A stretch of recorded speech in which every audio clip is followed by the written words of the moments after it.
আজকের মাহফিলের প্রধান আলোচক আমার শ্রদ্ধাভাজন ব্যক্তিত্ব, আমার ছাত্র জীবন থেকে দারুন নাজাত মাদ্রাসায় যখন আমি পড়ি, ডক্টর ফখরুল আশিকি সাহেব, উনি আমার সিনিয়র ভাই ছিলেন, বড় ভাই ছিলেন।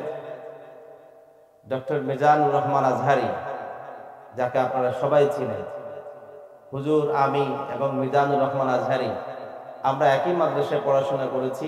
উনি মিজান আজহারির বড় ছিলেন, আমি ছোট ছিলাম। আজকে আমরা একসাথে এখানে আলোচনার সুযোগ পেয়েছি। হুজুর আসবেন কিছুক্ষণ পরে। আল্লাহ তাআলা হুজুর হায়াতে বরকত দান করুন, সকলে বলুন আমিন। এবং আমার পূর্বে আলোচনা করেছেন, যার কণ্ঠ থেকে আপনারা প্রতি সপ্তাহে দ্বীনের খোরাক পেয়ে থাকেন, ঠিক কিনা বলে, আমাদের পরম শ্রদ্ধেয় ব্যক্তিত্ব জনাব হযরত মাওলানা মোহাম্মদ আলম ফয়েজি, খতিব, পেতা সওদাগরপাড়া কেন্দ্রীয় জামে মসজিদ। তার পূর্বে আলোচনা করেছেন মাওলানা নুরুস সুবহান সাহেব, খতিব, উত্তর টেকপাড়া বাইতুল শরীফ জামে মসজিদ। আলোচনা রেখেছেন মাওলানা মোহাম্মদ সাইফুল ইসলাম, খতিব, উত্তর ডিকুল কেন্দ্রীয় জামে মসজিদ। আলোচনা রেখেছেন মাওলানা মুহিবুল্লাহ, খতিব, উত্তর পেতা সওদাগরপাড়া জামে মসজিদ। সম্মানিত প্রধান অতিথি, বিশেষ অতিথিবৃন্দ, মঞ্চ উপবিষ্ট অতিথিবৃন্দ, আমার সামনে উপবিষ্ট দিনপ্রিয়, ইসলাম প্রিয় মুসলিম ভাই এবং বন্ধুগণ, পদ্মার অন্তরাল থেকে আলোচনা শুনছেন আবেদা, জাহেদা, তহেরা মা এবং বোনেরা, সকলতা ভঙ্গ করে মনের সবটুকুন আবেগ উচ্ছ্বাস প্রকাশ করে সিংহ শার্দুলের ন্যায় গর্জে চিৎকার করে বলুন আলহামদুলিল্লাহ। আবারও আওয়াজ করে বলুন আলহামদুলিল্লাহ। প্রশংসা করলাম কার? সে আল্লাহর প্রশংসা করলে লাভ না ক্ষতি?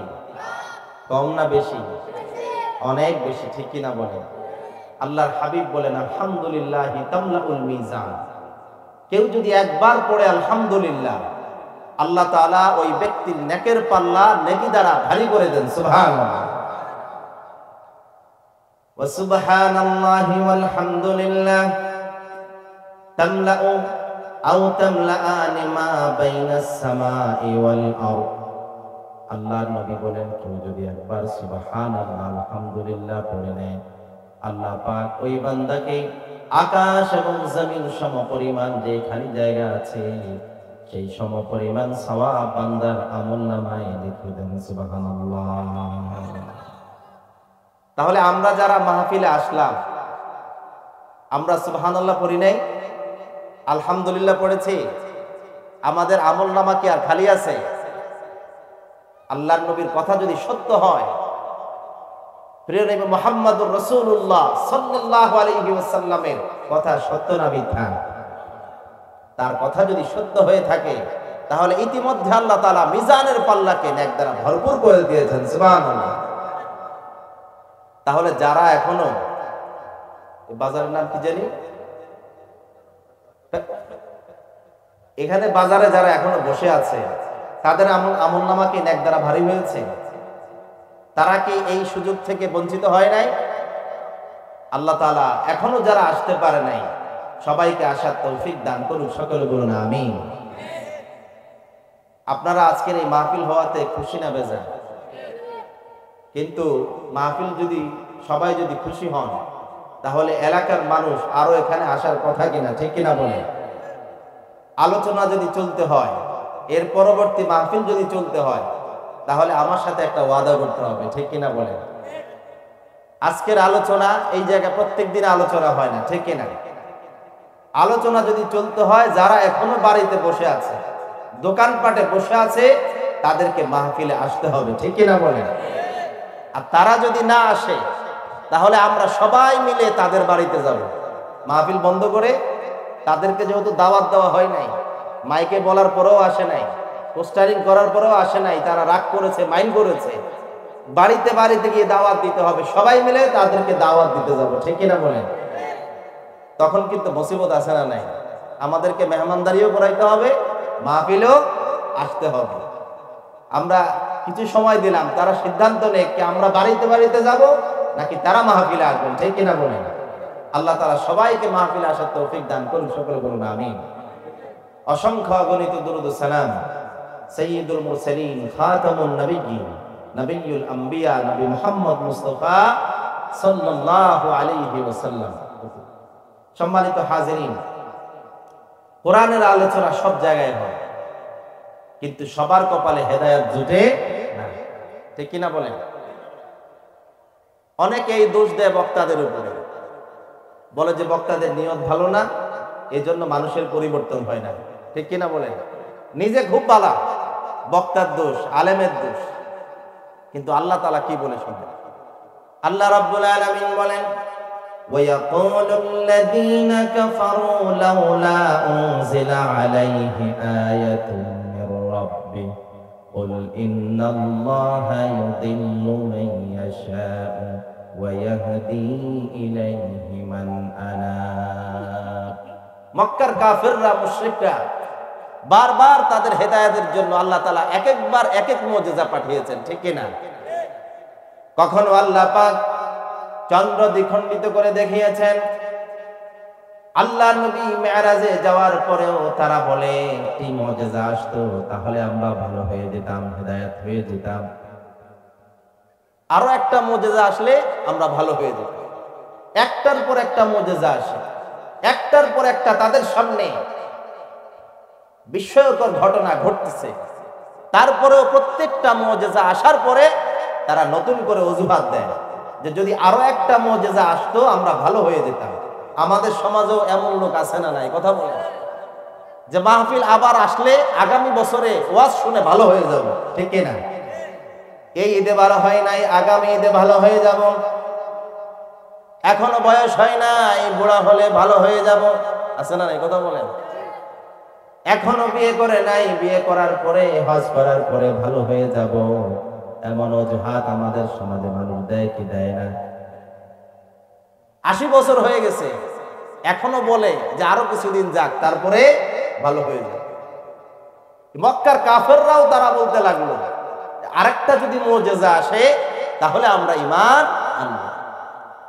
আল্লাহ পাক জানিয়ে দিলেন, নবী হে এবার আপনি বলে দেন, وَيَقُولُ الَّذِينَ كَفَرُوا لَوْلَا أُنزِلَ عَلَيْهِ آيَةٌ مِّن رَّبِّهِ قُلْ إِنَّ اللَّهَ يُضِلُّ مَن يَشَاءُ وَيَهْدِي إِلَيْهِ مَنْ أَنَابَ। কাফেররা বলে আরেকটা মুজিজা আসলে ভালো হবে। আল্লাহ তাআলা বলেন, নবী হে আপনি বলে দেন, বারবার তাদের কাছে মুজিজা আসার পরেও তারা বলে আরো একটা মুজিজা আসলে ভালো হবে। আল্লাহ তাআলা বলেন, নবী হে আপনি বলে দেন, মুজিজা যতই আসুক, যতবার মুজিজা আসুক, তারা ঈমান আনবে না। কারণ তাদের কপালে হেদায়েত রাখেন নাই কে? যাদের কপালে আল্লাহ পাক হেদায়েত রাখেন নাই, তারা যতই চেষ্টা করুক তাদের কপালে আল্লাহ পাক কখনো হেদায়েত দিবে না, ঠিক কিনা বলেন? কাকে হেদায়েত দিবেন? আল্লাহ তাআলা বলেন, কুল ইন্নাল্লাহা ইউদিল্লু মান ইয়াশাউ ওয়া ইয়াহদি ইলাইহি মান আনাব। রব্বুল আলামিন বলেন, নবী হে আপনি বলে দেন, আপনার রব আল্লাহ তাআলা ইউদিল্লু মান ইয়াশা, যাকে চান তাকে গোমরা বানান, যাকে চান তাকে পথভ্রষ্ট করে দেন। আর যারা কোরআনের কাছে, হেদায়েতের কাছে, ইসলামের কাছে আত্মসমর্পণ করে যারা মাথা নত করে দেয় কোরআনের সামনে, তাদেরকে হেদায়েত দান করে দেন কে? ঠিক কিনা বলেন? কোরআনের সামনে আত্মসমর্পণ করতে হবে, ইসলামের কাছে আত্মসমর্পণ করতে হবে। আমার নিজের বুঝটাকে যদি বড় মনে করি আর কোরআনের বুঝ, ইসলামের বুঝকে যদি ছোট মনে করি, তাহলে ওই ব্যক্তির কপালে হেদায়েত রাখেন না, ঠিক কিনা বলেন? আমাদের সমাজে এমন অনেক লোক আছে না নাই? যখন তার সাথে আর ইসলামের সাথে যায় না, তখন বলে এটা ইসলামের। হুজুররা বানায় কয় ইসলামের সাথে এটার সম্পর্ক নাই, তাহলে আমি হেদায়েত পাবো না। আমি যখন আলোচনা শুনতে আসবো, কোরআন থেকে শুনতে আসবো, কোরআন যদি বলে ডান দিকে, আমাকে ডান দিকে যেতে হবে, ঠিক কিনা? কোরআন যদি বলে বাম দিকে, আমাকে বাম দিকে। কোরআন যদি বলে সোজা চলো, আমাকে সোজাই চলতে হবে। আমি যেটা বুঝি সেটা বুঝ না, কোরআন যেটা বলে সেটাই আসো। যারা কোরআনের সামনে মাথা নত করে দেয় তাদেরকেই হেদায়াত দান করে দেন কে? আপনারা যারা আসছেন তারা কোরআনের সামনে এইভাবে বিনয় হয়ে বসতে পারবেন তো ইনশাআল্লাহ? কোরআন যা বলবে তা আমরা আঁকড়ে ধরবো, ঠিক কিনা বলেন? আল্লাহ রসুল যা বলবে তা আমরা আঁকড়ে ধরবো। ইসলাম যা থেকে আমাকে নিষেধ করে সেগুলো আমার যতই ভালো হোক প্রিয় হোক সেটাতে ছেড়ে দিতে রাজি আছি তো ইনশাআল্লাহ। এই যদি আপনাদের নিয়ত হয়, যদি প্রতিজ্ঞা হয়, তাহলে আসুন আমরা কোরআন থেকে আলোচনা শুনি, ঠিক কিনা বলেন? আল্লাহ কি কোরআনে ভুল বলেছে? আল্লাহ তাআলা কোরআনে বলেছেন ওয়ামান আসদাকু মিনাল্লাহি কিনা, আল্লাহর চাইতে সত্য কথা আর কে বলতে পারে, ঠিক কিনা? আল্লাহ কি কাউকে ভয় পায়? আল্লাহ কি কাউকে ডরায়? আল্লাহ কি কারো আবেগে তার প্রতি অবিচার সুবিচার এইরকম কোন দুর্বলতা কি আল্লাহর আছে? আল্লাহ তাআলা যা বলেন সত্য বলেন, যা বলেন সঠিক বলেন। এই কোরআনে বিন্দুমাত্র ভুল তো দূরের কথা, সন্দেহের কোনো অবকাশ নাই। সম্মানিত ভাইরা আমার, সেই আল্লাহ পাক কোরআনুল কারীমে বলেন وَمِنَ النَّاسِ مَن يَتَّخِذُ مِن دُونِ اللَّهِ أَندَادًا يُحِبُّونَهُمْ كَحُبِّ اللَّهِ। চিৎকার করে বলুন আল্লাহু আকবার। আচ্ছা, মানুষ বানাইছে কে? কথা বলেন, সবাই বলেন নাই। মানুষকে কে বানিয়েছে? যিনি মানুষকে বানিয়েছেন, মানুষের মধ্যে কি স্বভাব চরিত্র আচার আচরণ, মানুষের অন্তরে কি ধ্যান ধারণা লালন করে, এটা সবচেয়ে ভালো জানেন কে? ঠিক কিনা বলেন? বাবা তার সন্তান সম্পর্কে ভালো জানে, স্ত্রী তার স্বামী সম্পর্কে ভালো জানে, আল্লাহ তার বান্দা সম্পর্কে সবচাইতে ভালো জানেন, ঠিক কিনা? সে আল্লাহ তাআলা বলছেন আমার বান্দাদের মধ্যে কিছু মানুষ এমন আছে, সবার কথা বলেন নাই, কিছু মানুষের কথা বলেছে। আল্লাহ পাক বলেন ওয়ামিনান নাসি মান ইয়াত্তাখিযু মিন দুনিল্লাহ, আমার বান্দাদের ভেতরে কিছু মানুষ এমন আছে ইয়াত্তাখিযু মিন দুনিল্লাহি আনদাদ, যারা আল্লাহ ছাড়া আল্লাহকে বাদ দিয়ে দুনিয়ার আল্লাহর সৃষ্টি জিনিসকে তারা আল্লাহর সমকক্ষ বানিয়ে নিয়েছে। নাউযুবিল্লাহ। ইয়াত্তাখিযু মিন দুনিল্লাহ আনদাদ, আল্লাহকে বাদ দিয়ে আল্লাহর সৃষ্টি বিভিন্ন জিনিসকে তারা আল্লাহর সমকক্ষ বানিয়ে নিয়েছে। আপনারা হয়তো বুঝেন না এই জিনিসটা, ঠিক কিনা বলেন? যেমন আল্লাহ তাআলা আমাদের স্রষ্টা, ঠিক কিনা বলেন?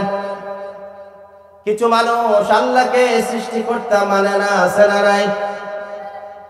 তারা বলে মানুষের জন্ম হয়েছে বানর থেকে, সিম্পাজি থেকে, কিন্তু আল্লাহ পাক কোরআনুল কারীমে বলে আমি মানুষকে বড় আদর করে বানিয়েছি, ঠিক কিনা? আল্লাহ পাক বলেন লাকাদ খালাকানাল ইনসানা ফি আহসানি তাকওয়িম। আল্লাহ পাক বলেন আমি আমার বান্দাকে এত সুন্দর সুঠাম দেহ দিয়ে বানিয়েছি, সুন্দর অবয়ব দিয়ে আমি আল্লাহ বানিয়েছি। আমার বান্দাকে আমি আল্লাহ নিজ হাতে বানিয়েছি। সুবহানাল্লাহ। আল্লাহ বললেন আমি বানাইছি, আর বিজ্ঞানীরা যদি বলে মানব থেকে হয়েছি, আমরা কোনটা নিব? কথা বলেন। আমাদেরকে বানিয়েছেন কে? আল্লাহ তাআলা। আমাদের খালেক কে? আমাদের সৃষ্টিকর্তা কে? রিজিক দাতা কে? বিধান দাতা কে? বিপদ দেন কে? উদ্ধার করেন কে? সমাজকে সুন্দর বানাবেন কে? বিধান চলবে কার? নিয়ম চলবে কার? সব কিছু আল্লাহ। আর যারা সব জায়গা থেকে আল্লাহকে বাদ দিয়ে অন্য কাউকে বসায়, আল্লাহ পাক বলেন তারা আল্লাহর সাথে অংশীদার স্থাপন করলো, আমার সাথে আরেকজনকে শিরিক স্থাপন করলো। নাউযুবিল্লাহ। আমাদের সমাজে এমন আছে না নাই? কথা বলেন। আছে না? রিজিক দেয় আল্লাহ, বলে যে চাকরি না থাকলে খেতে পারতাম না, ঠিক না? ভাই চলেন কেমনে? চাকরি একটা আছে এই জন্য খাইতে পারি। বয়স হয়ে গিয়েছে, ভাই চলাফেরা করেন কেমনে? বলে ছেলে একটা বিদেশে আছে, সে মাসে মাসে টাকা পাঠায়, না হলে খাওয়া চলতো না। কথা বলে কিনা? কথা বলেন। চলে কেমনে? ছেলে বিদেশ আছে। চলেন কেমনে? চাকরি আছে। কেমন আছেন? ভালো আছি। কেন ভালো আছেন? রাজনীতিতে পজিশন ভালো, এই জন্য ভালো আছে? আমাদেরকে রাজনীতি ভালো রাখে না, আমাদেরকে চাকরি ভালো রাখে না, আমার সন্তান আমাকে ভালো রাখে না, আমার ব্যবসা আমাকে ভালো রাখে না। আমাকে ভালো রাখার মালিক, রিজিক দেওয়ার মালিক, বিপদ দেওয়ার মালিক, সবকিছুর মালিক কে? সবকিছুর মালিক কে? সবকিছুর মালিক হচ্ছে আল্লাহ পাক। কিন্তু আমি যদি মনে করি আমার সন্তান আমাকে রিজিক দেয়, অনেকে বলে এই কথা, প্রায় সময় বলে যে সন্তানকে মানুষ করতেছি, বৃদ্ধকালে আমাকে দেখবে বলে।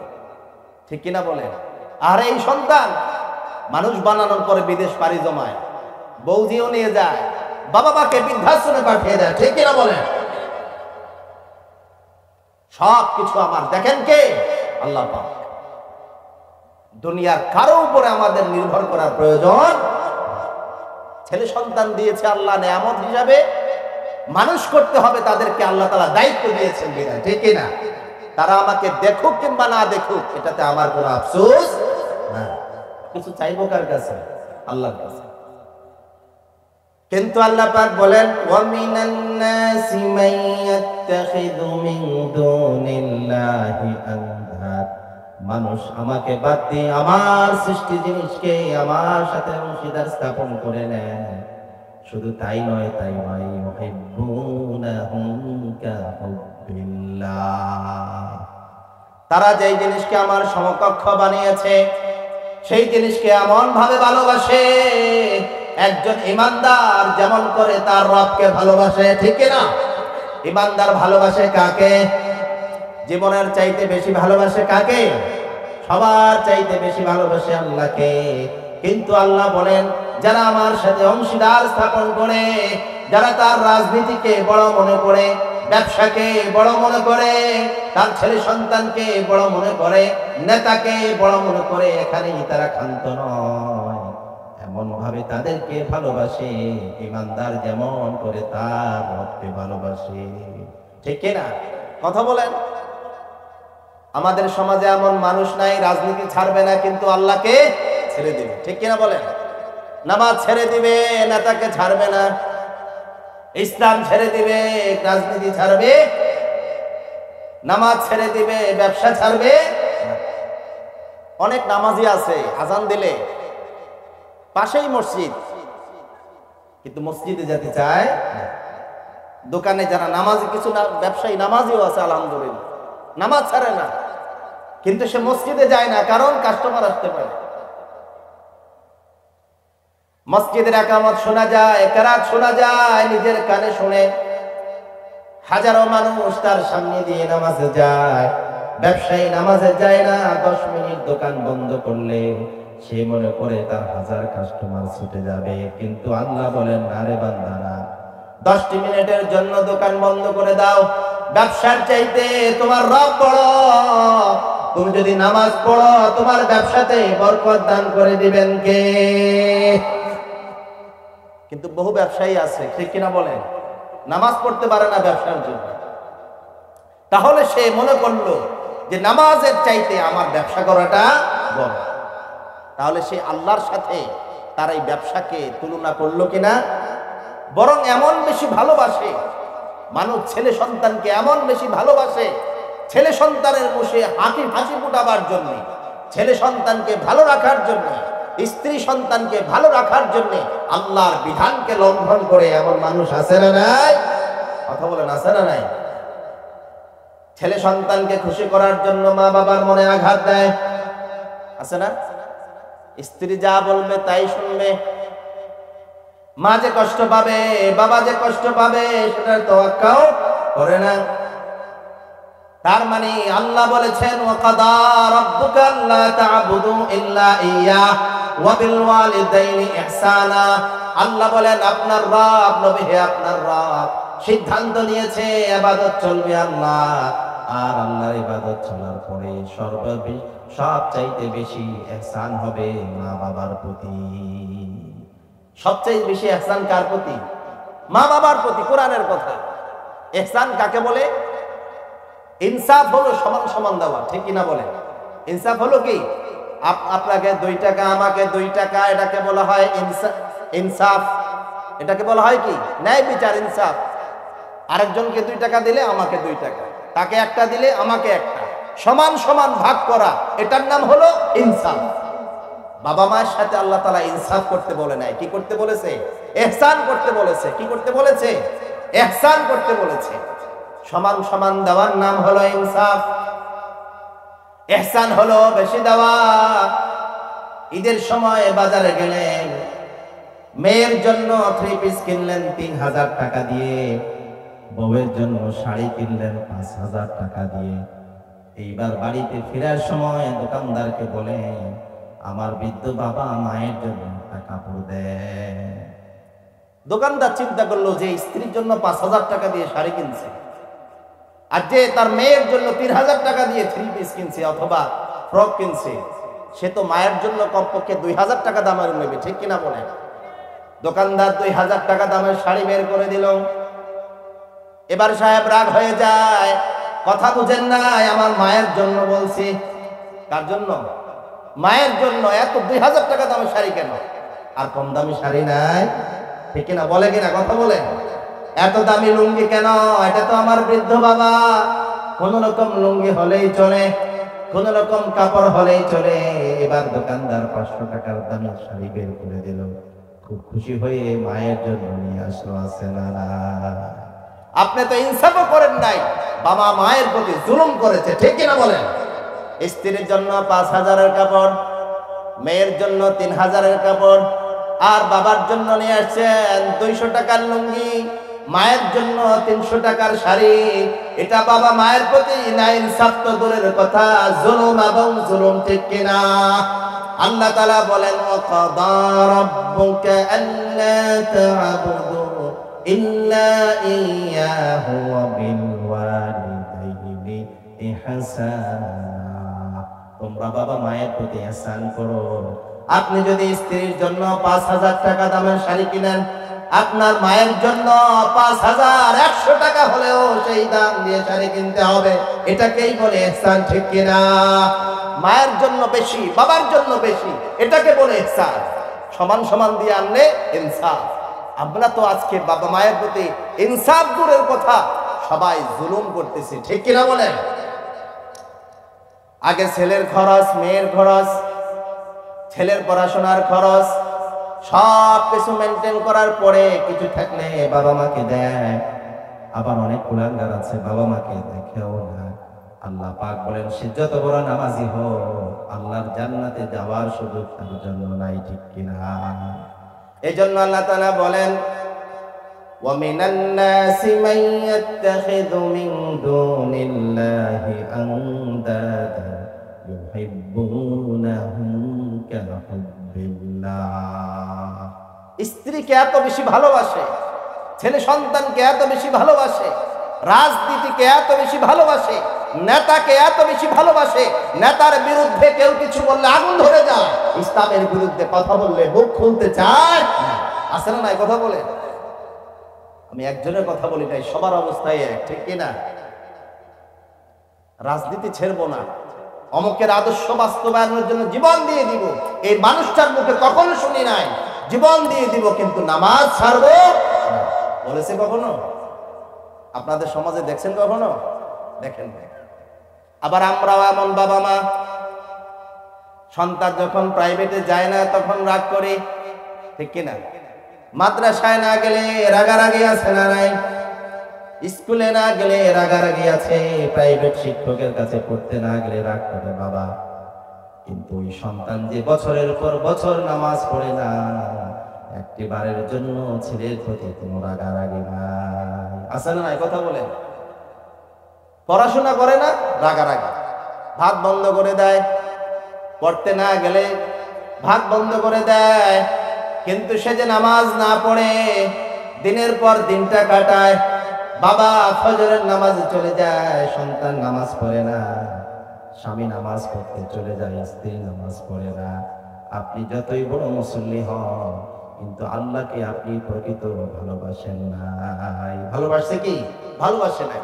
তাদের কাছে ইউহিব্বুনাহুম কাহুব্বিল্লাহ, তারা দুনিয়াকে এত বেশি ভালোবাসে, একজন প্রকৃত ঈমানদার আল্লাহ পাক রব্বুল আলামিনকে যেমনটা ভালোবাসে। ঠিক কিনা বলেন?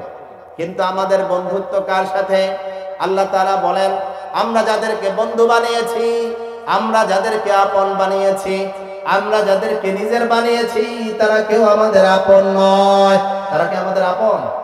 যে স্ত্রীর জন্য আপনি এত কিছু করলেন, যে সন্তানের জন্য এত কিছু করেছে, আপনি মারা যাওয়ার পরে স্ত্রীকে বলেন রাতে একবার আপনার সাথে থাকতে, সেই স্ত্রী কোনোদিন আপনার সাথে থাকবে না। ঠিক কিনা? যদি রাত 10টা বাজে স্বামী মারা যায়, আর স্ত্রীকে যদি বলে যে আগামীকাল সকালবেলা কবর দেওয়া হবে, রাত্রে তুমি পাশে থাকতে হবে, স্ত্রী থাকবে? বলবে ও মা গো, আমি পারবো? যে স্বামীর জন্য পাগল, মারা যাওয়ার পরে এক রাত কেউ থাকবে না, সন্তান একা থাকবে না, কবর দেওয়ার পরে বাবার কবরের পাশে একা হাঁটবে। তাদের জন্য আমরা দুনিয়ার চুরি চামারি, নামাজ রোজা হজ যাকাত আল্লাহর বিধান সব লঙ্ঘন করে তাদের মুখে হাসি ফোটানোর জন্য ব্যস্ত হয়ে যায়। আল্লাহ তাআলা বলেন, ইন্নামা আমওয়ালুকুম ওয়া আওলাদুকুম ফিতনাহ, সন্তান সম্পদ এটা তোমাদের জন্য পরীক্ষা, এটার জন্য পাগল হয়ে যেও না। মানুষ সন্তানের জন্য পাগল হয়ে যায়, আর পাগল হয় কার জন্য? সম্পদের জন্য। আল্লাহ তাআলা বলেন এটা তোমাদের জন্য পরীক্ষা। পরীক্ষা এটা পরীক্ষা হিসেবেই নিতে হবে। ঠিক কিনা বলেন? মনে রাখতে হবে এই সন্তান আমার জান্নাতে যাওয়ার কারণ, আমার জাহান্নামে যাওয়ার। যেই সন্তানকে আমি আজকে নামাজের জন্য বলি না, কিয়ামতের দিন আল্লাহ পাক বলেন যাও জাহান্নামে চলে যাও। সন্তান বলবে রব জাহান্নামে যাব, তার আগে দেখাও রব্বানা, পড়েন সবাই, রব্বানা আরিনাল লাযাইনি আযাল্লানা মিনাল জিন্নি ওয়াল ইনসি নাজআলহুমা তাহতা আকদামিনা লিয়াকুনা মিনাল আসফালিন। বান্দা ডাক দিয়ে বলবে রব, যে পড়ছে আমাকে নামাজ পড়তে বলে, ওই নেতাগুলোকে নিয়ে আসেন, বাবা মাকে নিয়ে আসেন, যারা আমাদেরকে নামাজ পড়তে বলে নাই, যাদের কারণে আজকে আমি জাহান্নামী হলাম, তাদেরকে দেখিয়ে দেন। জাহান্নামে যাব কোনো অসুবিধা নাই, কিন্তু জাহান্নামে যাওয়ার আগে নিজের পায়ে তাদেরকে পিষ্ট করে জাহান্নামে যেতে চায়। নাউজুবিল্লাহ বলবেন না? তাহলে আজকে আমরা ভালোবাসবো কাকে? ভালোবাসবো কাকে? আল্লাহর বিধান লঙ্ঘন হলে আমাদের রাগ করতে হবে। ঠিক কিনা? সন্তান পড়ুক কিংবা না পড়ুক, ইনকাম করে আমাকে টাকা দেখ কিংবা না দেখ, এটাতে আমার যতটুকু না মন খারাপ হবে, সন্তান যখন আল্লাহর বিধান লঙ্ঘন করবে, সেই সন্তান আমার ঘরে আর থাকতে পারে? আজকে নামাজ না পড়লে কালকে আর ভাত চলবে? স্ত্রী যদি আমাকে ভাত দিতে দেরি করে, আমার রাগারাগি। আমার জামা কাপড় ধুইতে দেরি করলে আমার রাগারাগি।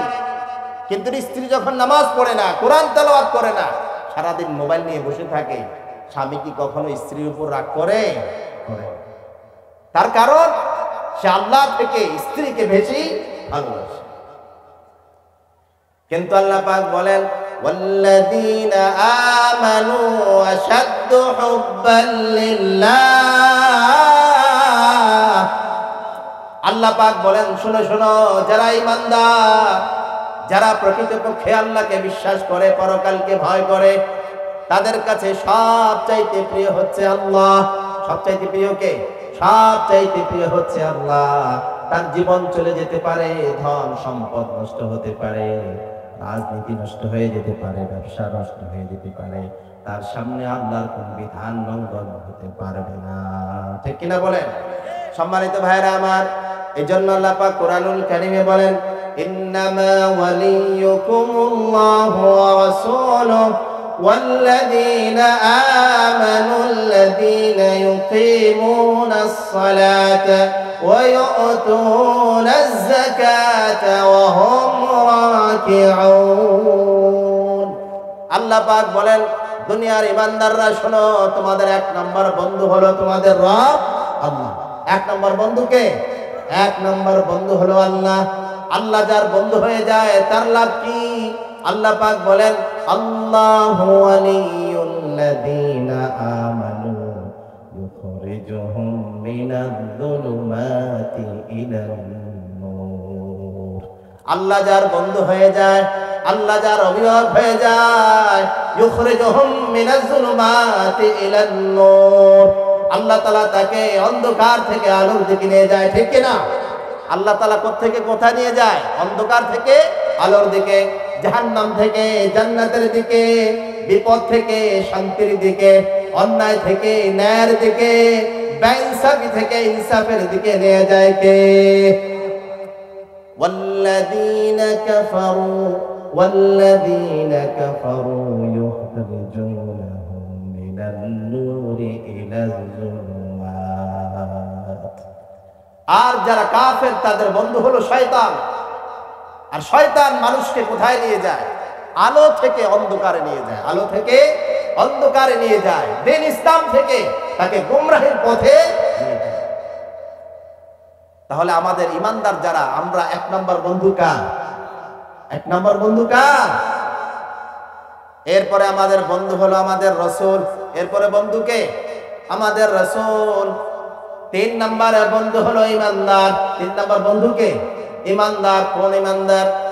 আল্লাহ রাব্বুল আলামিন বলেন, ওয়াল্লাযীনা আমানুল্লাযীনা ইউকিমুনাস সালাতা ওয়া ইউতুনাজ যাকাতা ওয়া হুম রাকিউন। যে ইমানদার ইউকিমুনাস সালাত, নামাজ প্রতিষ্ঠা করে, যাকাত আদায় করে, আর রুকুকারীদের সাথে রুকু করে, তারাই ইমানদারের বন্ধু হতে পারে। ঠিক কিনা বলেন? এখন আমাদের বন্ধুত্ব কার সাথে? নামাজের সাথে আছে? আমাদের বন্ধুত্ব টাকাওয়ালার সাথে। ঠিক কিনা বলেন? যার টাকা আছে তার বন্ধুর অভাব, যার ক্ষমতা আছে তার বন্ধুর অভাব। ঠিক কিনা বলেন? যে দোকানে গেলে চা খাওয়ায় তার বন্ধুত্বের অভাব নাই, আছে না নাই? যে চা খাওয়াইতে পারে, বিস্কিট খাওয়াইতে পারে, তার বন্ধুর অভাব। আর যে নামাজি, টাকা নাই, খরচ করতে পারে না, তার বন্ধু পাওয়া যায়। কিন্তু আল্লাহ পাক বলেছেন কি? আল্লাহ রাব্বুল আলামিন বলেছেন, ইমানদারের বন্ধু তো সে যে ইমানদার নামাজ পড়ে, ইমানদার আরেক ইমানদারের বন্ধু হতে পারে। কিন্তু আজকে সমাজে, আমাদের সমাজে দেখেন যে শুধুমাত্র নামাজ পড়ে ভালো মানুষ, এই জন্য মানুষ বন্ধুত্ব করে না। যার কাছ থেকে টাকা পাবে, যার কাছ থেকে বিপদে সহযোগিতা পাবে, যার কাছ থেকে 2 নম্বর সুযোগ পাবে, তাকে নিজের বন্ধু বানায়। আছে না নাই? তাকে নিজের বন্ধু বানায়। যার নামাজ নাই, সে বেনামাজি হোক এটা সে দেখতে চায়। এমনকি নামাজিরাও পর্যন্ত বেনামাজি মানুষের সাথে বন্ধুত্ব আছে না?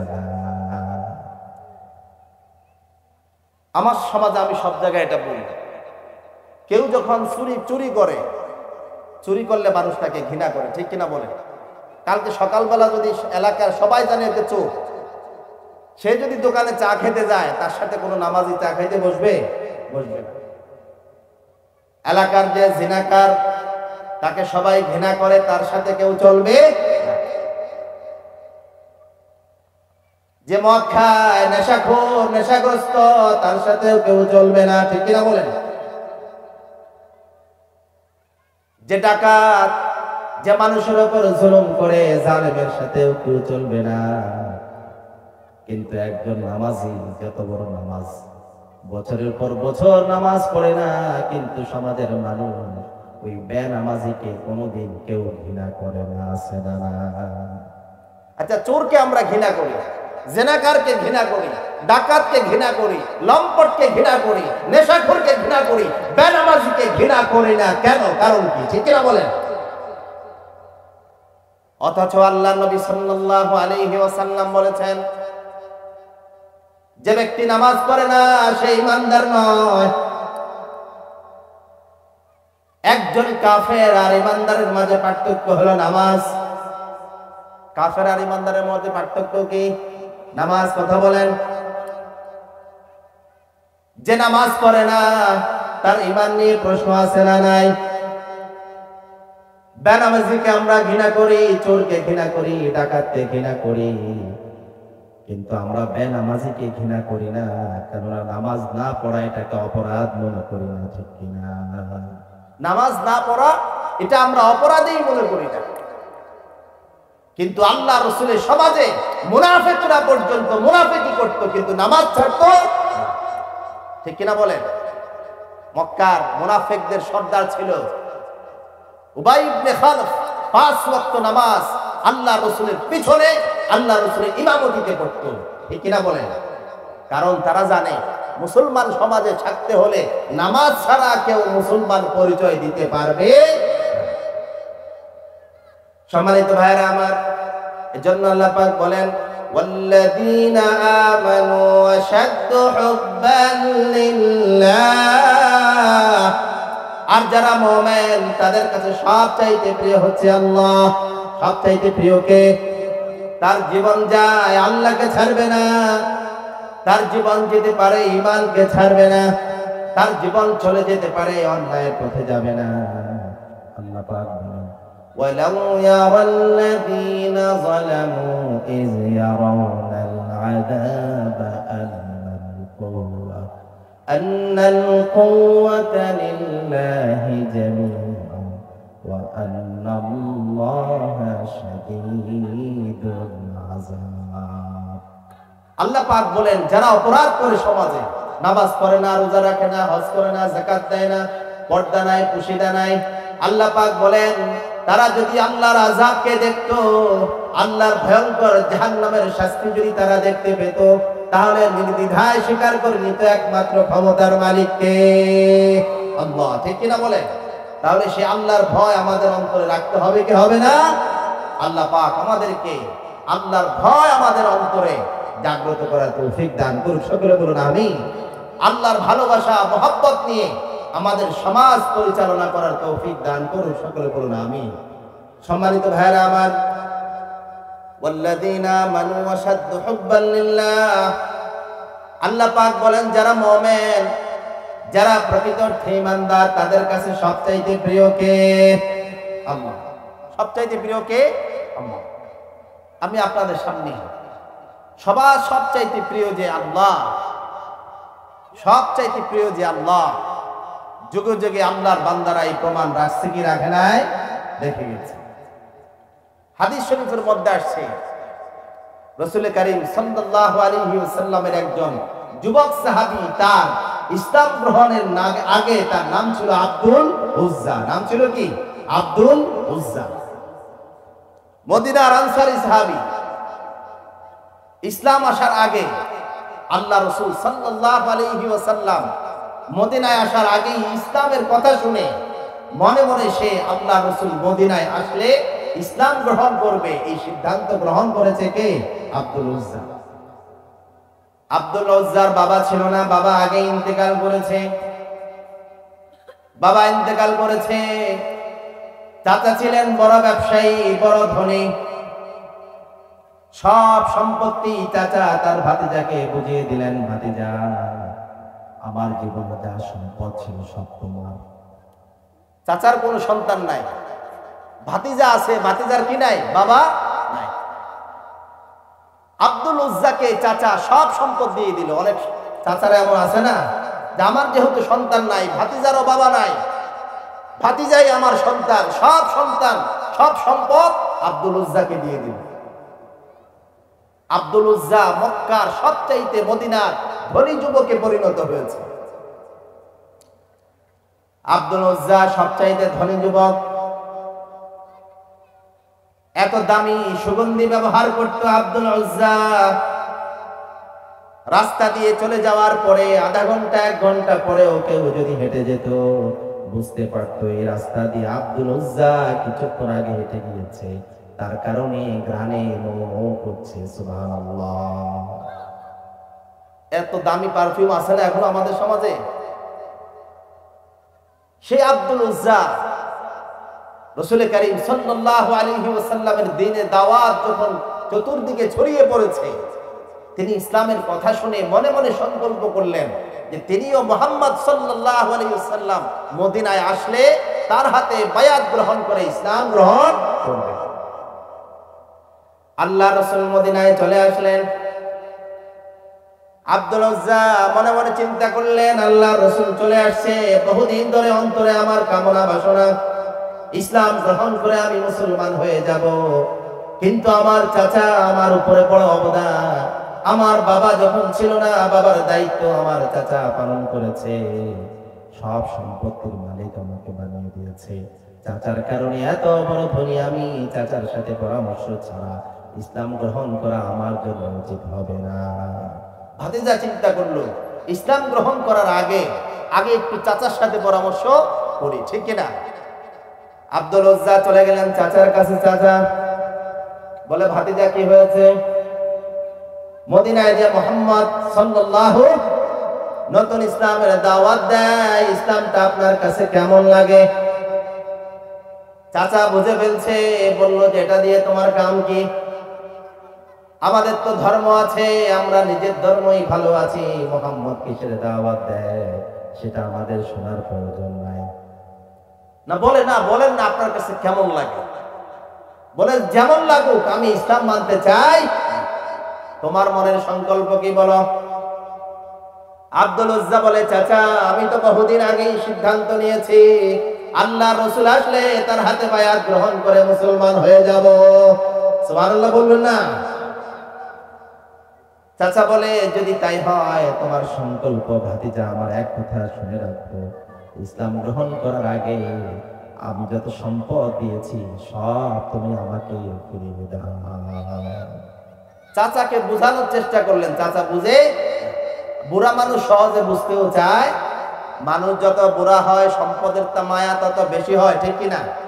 আমি নিজের চোখে দেখেছি, বৃদ্ধ বয়সে মরণের আগেও যখন মানুষ দেখতে যায় 500 টাকা দেয়, হাত চলে না, ধরতে পারে না, তারপরেও হাতের থেকে বৃদ্ধ মানুষ টাকাটা ছেড়ে দেয় না। আছে না নাই? খাইতে পারে না, বিছানায় পড়া আছে, রোগী দেখতে গিয়ে নাতিরা, দাদা এটা আপনি রাখেন, আর কিছু না রাখলেও টাকাটা ছাড়বে না। মানুষ যত বয়স হয় সম্পদের মায়া তত বাড়ে, ঠিক কিনা? ভবিষ্যতের চিন্তাটা তত বেশি। আমার ছেলে সন্তানগুলোকে প্রতিষ্ঠা করতে পারলাম না, তাদের জন্য রেগে যায়। চাচা চিন্তা করলো ইসলাম গ্রহণ করে সব সম্পদ বাদ দিবে, এটা হতে পারে না। ভাতিজা ভালো কথা, তুমি ইসলাম গ্রহণ করবা, তোমার পথে আমি বাধা দিব না, তবে তুমি জানো তোমার জীবনে যা সম্পদ এগুলো তোমার বাবার নয়, সব আমার দেওয়া, সব ফিরিয়ে দেওয়া। আমরা হলে কি বলতাম? যে ইসলামের দরকার নাই, সম্পদ যেটা আছে এটাই থাক, ঠিক কিনা? আজও আমরা এটা বলি কিনা? কথা বলেন। নামাজ যাক, রোজা যাক, ঈমান যাক, সম্পদ আমরা ছাড়বো, আমাদের হচ্ছে এই বিশ্বাস। কিন্তু আব্দুল উজ্জা এখনো ইসলাম গ্রহণ করে নাই। কেমন মায়া আল্লাহর জন্য, কেমন মায়া ইসলামের জন্য আল্লাহ পাক তার অন্তরে ঢুকিয়ে দিয়েছেন। সুবহানাল্লাহ। আব্দুল উজ্জা বললেন, চাচা যা সম্পদ আপনার ছিল সব দিয়ে দিলাম আপনাকে, আমার কোনো সম্পদ নাই।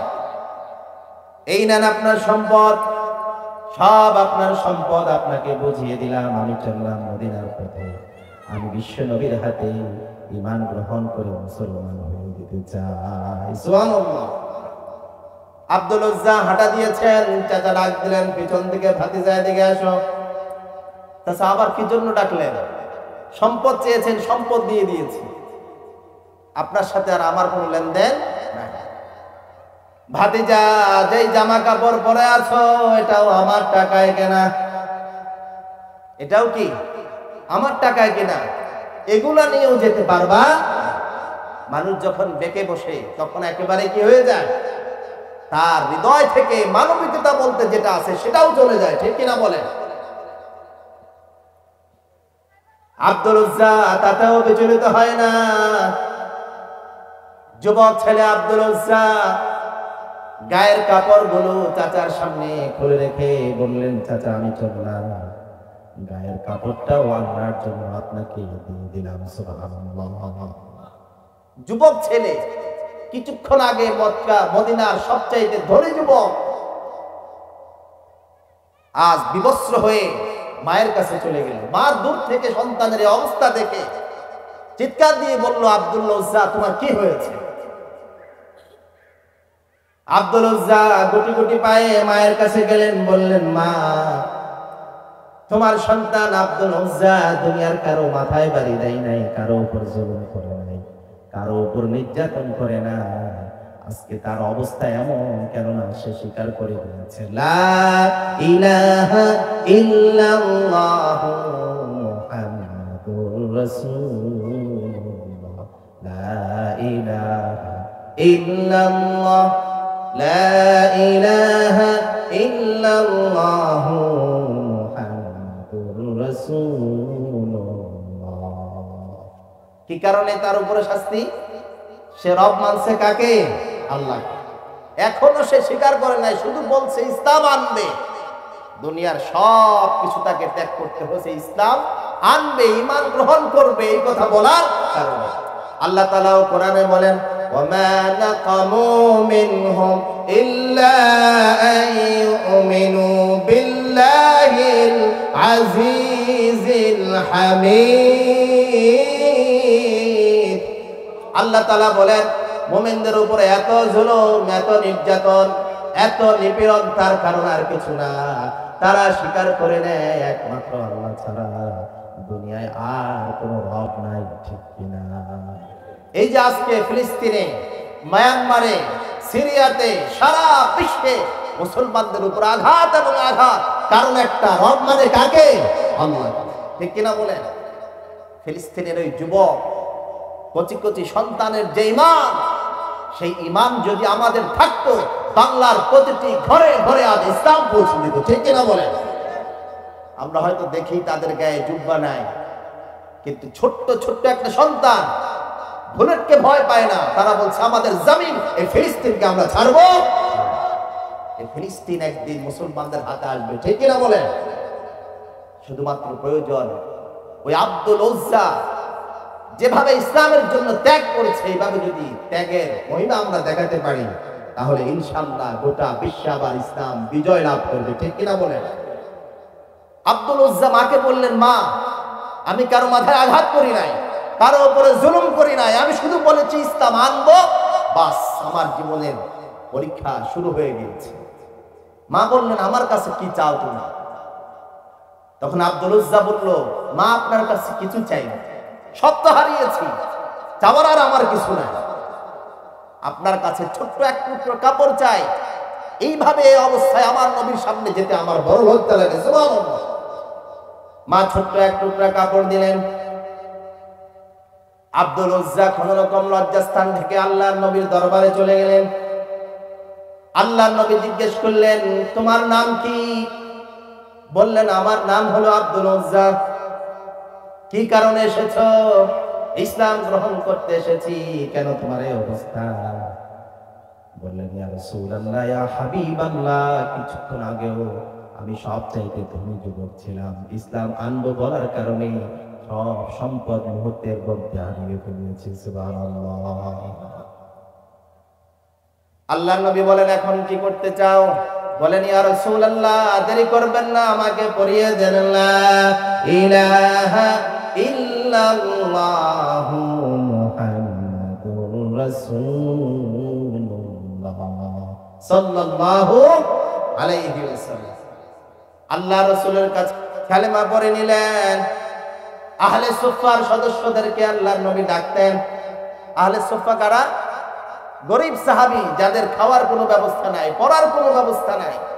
এখনো আমাদের দেশে এতিমখানা আছে না? বিভিন্ন মাদ্রাসায় অনাথ দুস্থ মানুষের ব্যবস্থা করা হয়। আহলে সুফফার সদস্যরা, মক্কার ধনী যুবক, মদিনার ধনী যুবক আব্দুল্লাহ ওই এতিমখানার সদস্য হয়ে গেল। আহলে সুফফার সদস্য বানিয়ে দিলেন আল্লাহ রাসূল। তার আবেগটা কি কম না বেশি? যার ত্যাগ বেশি তার আবেগও বেশি। ঠিক কিনা? আমরা তো ইসলাম পেয়েছি জন্মগ্রহণ করার পরে, কিছুই বুঝে না, আমাদের কানে আজান দেওয়া হয়েছে, বাবার সাথে মসজিদে গিয়েছি, দেখে দেখে ইসলাম শিখেছি, সমাজের সবাই মুসলমান, তাই আমিও মুসলমান। কিন্তু আব্দুল উজ্জার ইসলাম গ্রহণ করতে জীবনের সব কিছু তাকে ছেড়তে হয়েছে, ঠিক কিনা বলেন? তার আবেগ কম না বেশি? অনেক বেশি। আব্দুল উজ্জা আহলে সুফফার সদস্য হয়ে গেলেন। তার সামনে কোরআন দেওয়া হলো। আল্লাহর নবী বললেন, আজ থেকে তোমার নাম আব্দুল উজ্জা নয়, তোমার নাম পরিবর্তন করে রেখে দিলাম আব্দুল্লাহ। নাম কি? নাম রেখে দিলেন আব্দুল্লাহ। আল্লাহর কাছে সবচেয়ে প্রিয় নাম দুইটা। কয়টা? দুইটা। একটা হচ্ছে আব্দুল্লাহ, আরেকটা হচ্ছে আব্দুর রহমান। কিন্তু আমাদের সমাজে আব্দুল্লাহ নামটাকে এমন ভাবে বিকৃত করা হয়েছে বিভিন্ন সিনেমা নাটকে, এখন আর কেউ কারো সন্তানের নাম আব্দুল্লাহ রাখতে চায়? হুজুর আমার সন্তানের জন্য একটা নাম দেন। যদি বলা হয় নামটা আব্দুল্লাহ রাখেন, বলে এটা অনেক পুরান নাম, নতুন একটা দেন যেটা কেউ জানে না। আচ্ছা, নতুনটা ভালো না আল্লাহর কাছে প্রিয় যেটা সেটা ভালো? কথা বলেন। যেই নাম আল্লাহর কাছে সবচাইতে ভালো সেটা রাখতে চাই না আমরা।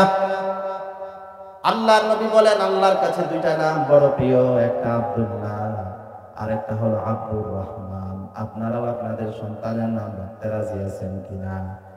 আব্দুল্লাহ, আব্দুর রহমান। আল্লাহ তাআলা আল্লাহ রসুল আব্দুল উজ্জার নাম পরিবর্তন করে দিয়ে নাম রাখলেন কি? আব্দুল্লাহ। এতক্ষণ আমরা বলছি আব্দুল উজ্জা, এখন বলবো আব্দুল্লাহ। এই আব্দুল্লাহ যখন আহলে সুফফার সদস্য হলেন, তার আবেগ বড় বেশি। তিনি যখন তার সামনে কোরআন তুলে দিল, তিনি তখন সকাল সন্ধ্যা আওয়াজ করে করে কোরআন পড়ে। কিছু মানুষ আছে না, আওয়াজ করে কোরআন পড়ে। আব্দুল্লাহ আর আবেগ ধরতে না পেরে, ভালোবাসার কারণে তিনি আর আস্তে কোরআন পড়েন না, চিল্লে চিল্লে আওয়াজ করে করে তিনি কোরআন পড়তে লাগলেন। সুবহানাল্লাহ। একদিন, দুই দিন, তিন দিন পরে সাহাবায়ে কেরাম এসে বললেন, ইয়া রাসূলুল্লাহ, ইয়া হাবিবাল্লাহ, কি আহলে সুফফার সদস্য নতুন ছাত্র ভর্তি করালেন, তার কোরআন তেলাওয়াতের আওয়াজে আমরা নামাজ পড়তে পারি না, জিকির করতে পারি না, মনে মনে ইবাদত করতে পারি না, তার কোরআন তেলাওয়াতের আওয়াজে আমরা সবাই অতিষ্ঠ হয়ে গেলাম। একটু বলেন তাকে আস্তে কোরআন তেলাওয়াত করতে। তাকে একটু আস্তে কোরআন তেলাওয়াত করতে বলেন। কোরআন তেলাওয়াতের নিয়ম, কেউ নামাজ পড়লে আস্তে তেলাওয়াত করা, ঠিক কিনা বলেন? এটা সাধারণ নিয়ম, ইসলামের নিয়ম। আপনার কোরআন তেলাওয়াতের কারণে আরেকজনের ঘুম যাতে ব্যাঘাত না ঘটে, মানুষের যাতে ক্ষতি না হয়, ঠিক আছে। কিন্তু আল্লাহ রসুল আব্দুল্লাহর ব্যাপারে বললেন, সাহাবারা তোমরা জানো না আমার আব্দুল্লাহ এই ইসলাম গ্রহণ করার জন্য তার যে কি ত্যাগ, তার যে কি কষ্ট সে স্বীকার করেছে, তাকে তোমরা বাধা দিও। সে যত আওয়াজে কোরআন পড়তে চায় পড়তে দাও। সুবহানাল্লাহ। এই আব্দুল্লাহ আহলে সুফফার সদস্য, তিনি এখন গরীব সাহাবী, আল্লাহ রসুলের সাথে সবগুলো যুদ্ধে অংশগ্রহণ করেছে। এবার এসে আল্লাহ রসুলকে বলেন, ইয়া রাসূলুল্লাহ, ইয়া হাবিবাল্লাহ, আমার জীবনে পাওয়ার জন্য আর কিছু নাই। আমি সম্পদ চাই না, আমি ক্ষমতা চাই না, আমি যশ খ্যাতি চাই না। আমি সবগুলো যুদ্ধে আপনার সাথে অংশগ্রহণ করেছি গাজী হওয়ার জন্য না। আমি যেই যুদ্ধে যাই নিয়ত করি আমি শহীদ হয়ে আল্লাহর কাছে চলে যাব। যুদ্ধে যাওয়ার নিয়ত কি? শহীদ হওয়ার জন্য যাই। এবার এসে বললেন, যুদ্ধের যখন ঘোষণা হয়ে গেল, আল্লাহর নবীর কাছে এসে বলেন, ইয়া রাসূলুল্লাহ, ইয়া হাবিবাল্লাহ, আমি প্রত্যেক যুদ্ধে নিয়ত করি শহীদ হব, কিন্তু আল্লাহ পাক আমার নিয়তটা কেন যেন কবুল করে না। প্রত্যেকবার আমি গাজী হয়ে ফিরে আসি। আমি আপনার কাছে দোয়া চাই, এইবার যেন আপনার সাথে যুদ্ধে যাওয়ার পরে আমি আর গাজী হয়ে আসতে চাই না, আল্লাহ যেন আমাকে শহীদ হিসাবে কবুল করে নেয়। সুবহানাল্লাহ। রাসূল বললেন, রে আব্দুল্লাহ, তুমি আমার এত প্রিয় সাহাবী, তোমার এত ত্যাগ, দিনের জন্য আল্লাহর জন্য তোমার এত ভালোবাসা, আমি বিশ্ব নবী, প্রিয় নবী সাল্লাল্লাহু আলাইহি ওয়াসাল্লাম, আমি কথা দিলাম তুমি যদি জ্বরে আক্রান্ত হয়ে মারা যাও তাহলে আল্লাহ পাক তোমাকে শহীদ হিসেবে কবুল করে নেবে। সুবহানাল্লাহ। তুমি যদি শহীদ হও, তুমি যদি জ্বরে আক্রান্ত, জ্বরে আক্রান্ত হয়েও যদি মারা যাও, তাহলে শহীদ হিসাবে কবুল করবেন কে? আল্লাহ তাআলা। কেননা তোমার অন্তরের খবর জানে কে? তোমার অন্তরে আল্লাহর ভালোবাসা ছাড়া আর কারো ভালোবাসা না। তাফসীরের কিতাবের মধ্যে এসেছে, হাদিসের মধ্যে এসেছে, আগামীকাল যুদ্ধ হবে। আগের রাত্রে আব্দুল্লাহ প্রচন্ড জ্বরে আক্রান্ত হয়ে গেলেন। জ্বরের কারণে রাত্রে বেলায় ইন্তেকাল করলেন। ইন্না লিল্লাহি ওয়া ইন্না ইলাইহি রাজিউন। আল্লাহ রাসূল আগে জানতেন কি জানতেন না? বললেন যে জ্বরে আক্রান্ত হয়ে মারা গেলেও তুমি শহীদ। ঠিকই দেখা গেল যুদ্ধ শুরু হওয়ার আগের রাত্রে আব্দুল্লাহ জ্বরে আক্রান্ত হয়ে তিনি মারা গেলেন।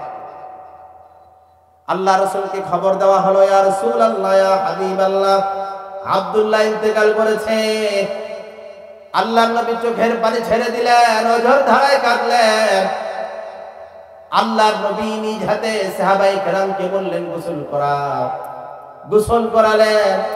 গোসল করানোর পরে যখন কাফনের ব্যবস্থা করবে, তাকে কাফন দেওয়ার জন্য এক টুকরা কাপড় খুঁজে পাওয়া যায় না।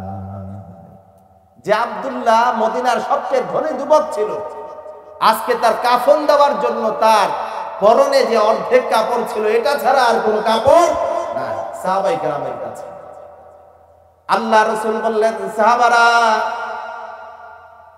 আব্দুল্লাহর মাথাটা কাপড় দিয়ে ঢেকে দাও। যে অর্ধেক কাপড় আছে, এই অর্ধেকটা দিয়ে তার মাথা উপরের অংশ ঢেকে দাও। আর নিচের অংশ এক প্রকার ঘাস আছে। আল্লাহ রাসূল বললেন, ওই ঘাস দিয়ে তার এক পাশটা ঢেকে দাও। আল্লাহ রাসূল জানাজার অনুমতি করলেন। আল্লাহ রাসূল নিজে তার কবরে লাশটা রাখার জন্য প্রিয় নবী কবরে নেমে গেলেন। সুবহানাল্লাহ।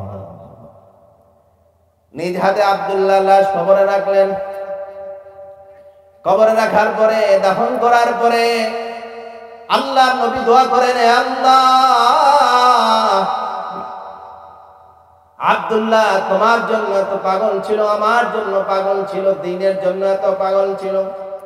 রাব্বুল আলামিন আমার আব্দুল্লাহকে তুমি শহীদ হিসাবে কবুল করে নাও। জান্নাতের উঁচু মাকাম তুমি দান করে দাও। হাদিসের রাবি আব্দুল্লাহ ইবনে মাসউদ রাদিয়াল্লাহু তাআলা আনহু বলেন, আল্লাহর হাবিব এ আব্দুল্লাহর জন্য এমন ভাবে কান্নাকাটি করলেন, আমার সেদিন এত আফসোস হতে লাগলো, হায় রে, যে আব্দুল্লাহর জন্য আল্লাহর নবী ভাবে চোখের পানি ছেড়ে কাঁদছে, সে আব্দুল্লাহ যদি আব্দুল্লাহ না হয়ে আমি আব্দুল্লাহ ইবনে মাসউদ হতাম, তাহলে আমার জীবনের চাইতে সৌভাগ্যের আর কিছুই ছিল না। আল্লাহ পাক আব্দুল্লাহকে এমন ভাবে কবুল করে নিয়েছেন, তার কেবল তার ত্যাগের কারণে আল্লাহ পাক তাকে শহীদ হিসাবে কবুল করে নিয়েছেন। সুবহানাল্লাহ। এজন্য আল্লাহ তাআলা বলেন, ওয়াল্লাযীনা আমানু আশাদ্দু হুব্বান লিল্লাহ। আর আমরা তো আল্লাহকে এত বেশি ভালোবাসি, সকালবেলা কম্বলও ছাড়তে পারি না, ঠিক কিনা বলেন?